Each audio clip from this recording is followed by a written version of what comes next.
샬롬 사랑하는 성도 여러분, 10월 25일 토요일 반샘을 시작합니다. 오늘 본문 말씀은 역대하 32장 24절에서 33절 말씀입니다.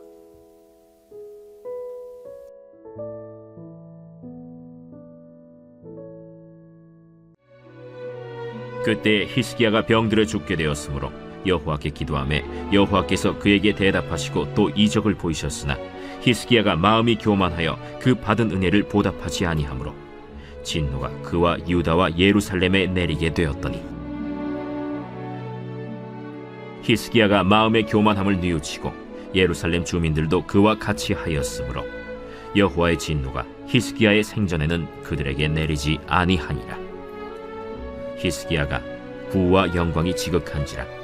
이에 은금과 보석과 향품과 방패와 온갖 보배로운 그릇들을 위하여 창고를 세우며 곡식과 새 포도주와 기름의 산물을 위하여 창고를 세우며 온갖 짐승의 외양간을 세우며 양떼의 우리를 갖추며 양떼와 많은 소떼를 위하여 성읍들을 세웠으니, 이는 하나님이 그에게 재산을 심히 많이 주셨음이며, 이 히스기야가 또 기혼의 윗샘물을 막아 그 아래로부터 다윗성 서쪽으로 곧게 끌어들였으니 히스기야가 그의 모든 일에 형통하였더라.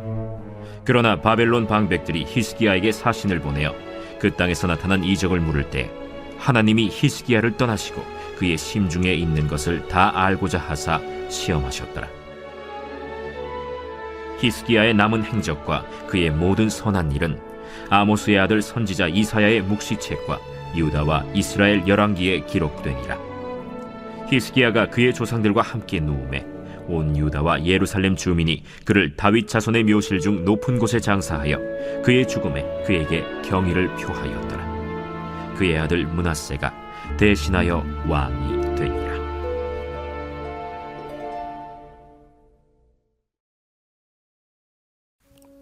끝까지 은혜로 라는 제목으로 말씀 나누도록 하겠습니다.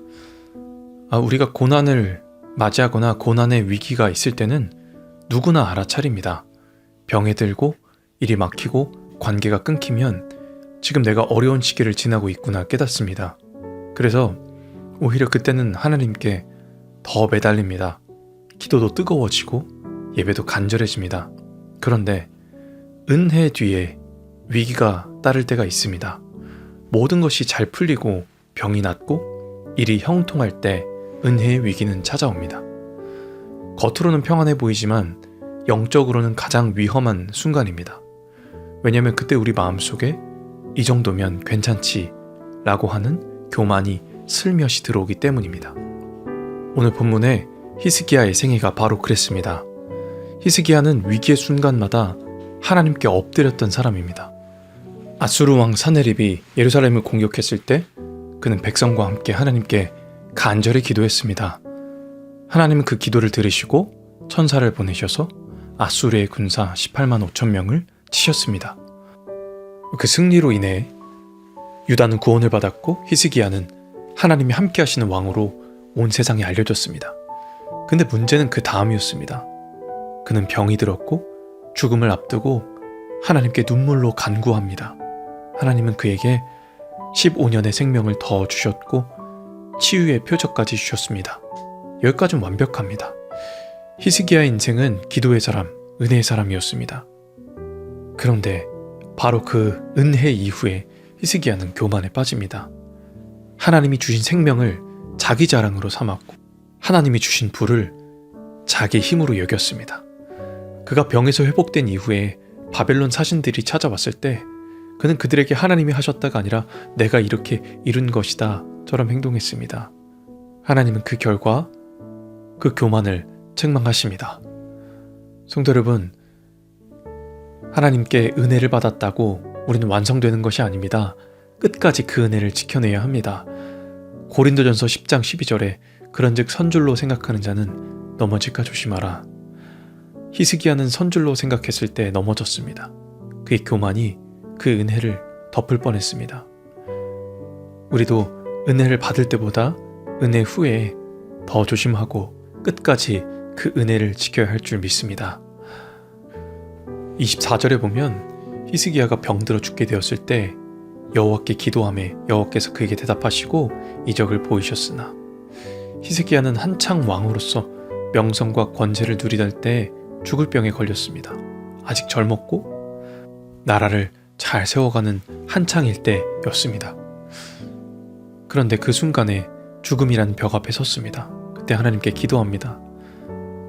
열왕기하 20장 3절에 보면 여호와여 내가 진실과 전심으로 주 앞에서 행하며 주께서 보시기에 선하게 행한 것을 기억하옵소서. 그는 자신의 삶을 근거로 하나님께 호소했지만 결국 눈물로 물을 굽는 기도가 하나님의 마음을 움직였습니다. 하나님 그 기도를 들으시고 15년 생명을 연장하십니다. 이게 은혜의 시작입니다. 히스기야가 받은 은혜는 죽음에서 생명으로의 전환이었습니다. 성도 여러분, 우리도 인생의 막다른 골목을 경험할 때가 있습니다. 건강이 무너지고 관계 깨어지고 모든 것이 한계에 부딪혔을 때 그 자리는 하나님이 은혜의 문을 여시기 위한 자리임을 기억하시길 바랍니다. 위기의 때는 하나님의 기적이 준비된 시간인 줄 믿습니다. 하나님 이 위기를 은혜의 자리로 바꿔주십시오. 그렇게 기도할 때 하나님이 응답하신 줄 믿습니다. 자, 근데 은혜를 받고 난 그 이후가 더 중요하다고 말씀드렸죠. 히스기야는 생명을 연장받고 나라가 안정됩니다. 그리고 바벨론 사신들의 방문을 받습니다. 그들은 정치적인 외교 관계를 위해서 왔지만 히스기야는 그 기회를 자기 과시의 부대로 바꿔버립니다. 그래서 열왕기하 20장 13절에 보면 그가 자기 보물창고와 은금과 향품과 귀한 기름과 군기구와 그 안에 있는 모든 것을 다 보였으니 히스기야가 궁중과 나라 안 모든 것 중에서 보이지 아니한 것이 없더라. 그는 하나님이 주신 복을 자신의 업적으로 포장했습니다. 여러분 한번 생각해 보십시오. 한 나라의 군 통수권자가 다른 나라에게 자기 나라에 있는 모든 기밀들과 군사 시설과 모든 것들을 보여주고 공유한다면 그것이 어떻게 되겠습니까? 문제가 될 수밖에 없겠죠. 그리고 무엇보다 히스기야는 이것을 자신의 업적으로 포장했습니다. 그때부터 그의 마음에 교만이 들어옵니다. 교만은 항상 은혜를 받은 자리에서부터 시작합니다. 가난할 때보다는 부할 때, 병들 때보다는 나았을 때, 실패보다는 성공 후에 교만이 들어옵니다. 우리도 마찬가지입니다. 우리가 받은 은혜를 기억하지 못하면 그 은혜는 시험이 되어 돌아옵니다. 교만이 되어 돌아옵니다. 우리가 받은 복이 내 영광이 아니라 하나님의 영광으로 흘러가야 합니다. 25절에 이렇게 말씀합니다. 히스기야가 마음이 교만하여 그 받은 은혜를 보답하지 아니하므로 진노가 그와 유다와 예루살렘에 내리게 되었더니. 아멘. 자, 이제 하나님의 진노가 있을 때, 그때가 가장 중요합니다. 어려움이 찾아올 때, 그때 히스기야는 어떻게 했습니까? 26절에 히스기야가 마음의 교만함을 뉘우치고 예루살렘 주민들도 그와 같이 하였으므로 여호와의 진노가 히스기야의 생전에는 그들에게 내리지 아니하니라. 아멘. 히스기야의 위대함은 그의 성공이 있지 않습니다. 히스기야의 회복은 하나님을 향한 그의 회개에 있었습니다. 자신을 낮춥니다. 굴복합니다. 교만은 하나님 자리에 앉는 것이고 회개는 그 자리에서 내려오는 겁니다. 히스기야는 자신의 교만을 깨닫습니다. 그리고 다시 하나님께 무릎 꿇습니다. 하나님은 그 회개를 받으십니다. 그때 하나님의 진노는 사라지고 다시 긍휼이 임합니다. 하나님은 교만한 자를 대적하시고 겸손한 자에게 은혜를 주신다고 야고보서 4장 6절에 말씀합니다. 성도 여러분, 우리도 완벽할 수 없습니다. 그러나 우리가 회개하는 한 하나님은 여전히 우리를 사랑하신 줄 믿습니다. 하나님 앞에 무릎 꿇는 순간 그 사람의 인생은 다시 시작됩니다. 성도 여러분, 오늘 우리는 은혜를 잊지 않는 사람이 되어야 합니다. 히스기야의 이야기는 우리에게 깊은 한 가지를 가르쳐줍니다. 은혜를 받는 것보다 은혜를 끝까지 지키는 것이 더 중요하다는 사실입니다. 병들 때 하나님 의지할 수 있습니다. 그러나 회복된 뒤에 하나님의 은혜를 기억하는 것, 그리고 은혜의 사람도 교만할 수 있고 하나님의 사람도 넘어질 수 있을 때, 그때 그가 다시 회개하면 하나님은 진노를 거두시고 긍휼을 베푸신다. 이것이 바로 복음의 메시지인 줄 믿습니다. 우리 모두 그 받은 은혜를 기억하고 끝까지 지켜내는 여러분 다 되시기를 주님 이름으로 축복합니다. 이 시간 들은 말씀 기억하며 함께 기도하겠습니다.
살아계신 하나님 감사합니다.